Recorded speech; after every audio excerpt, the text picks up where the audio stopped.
Welcome to 3 Minute Tech.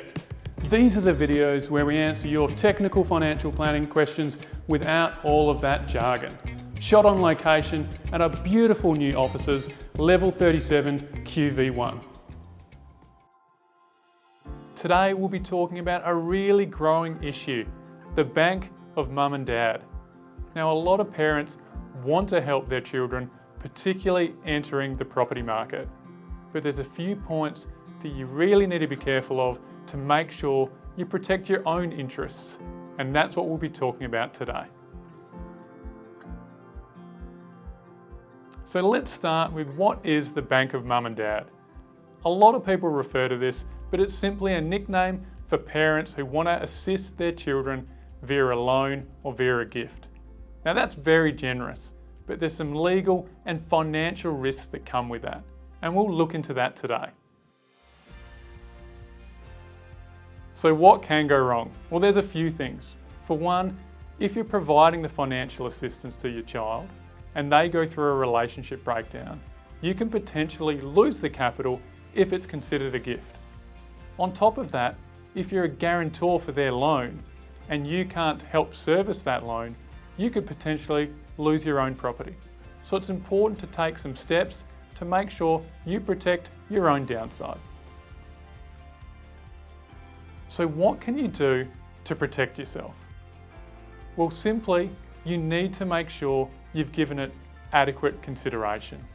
If it is going to be financial assistance, and that financial assistance is a loan, it should be documented in writing, particularly what happens in the event your children has a relationship breakdown.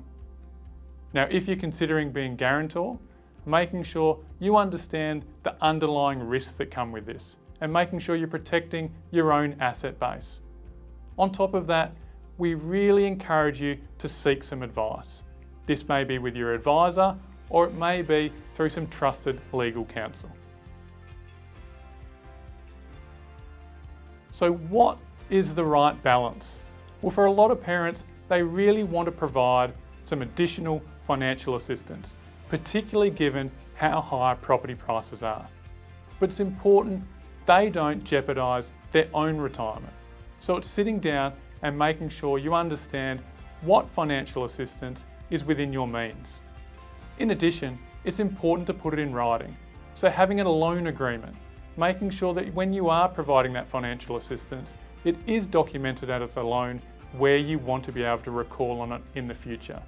If you don't do so, it can have some really significant consequences. And we'll be talking about that in today's case study. Well, in today's case study, we have David and Karen.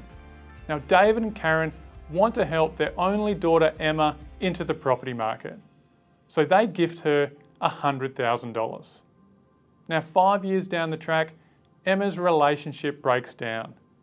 Unfortunately, this means that $100,000 that was gifted previously can be drawn upon by the family court and Emma's previous partner. How could this have been rectified? Well, if David and Karen had a simple loan agreement with their daughter Emma, which stated on a relationship breakdown the loan needed to be repaid, they could protect their $100,000 and equally protect Emma's interests and protect their own longer term retirement. So what have we learnt today? Well, we know the bank of mum and dad is extremely generous and they want to be able to help out their children. Now, there are consequences in doing so, and it's really important that you seek advice. Often this involves your advisor, but equally having a solicitor that specialises in loan agreements in this area.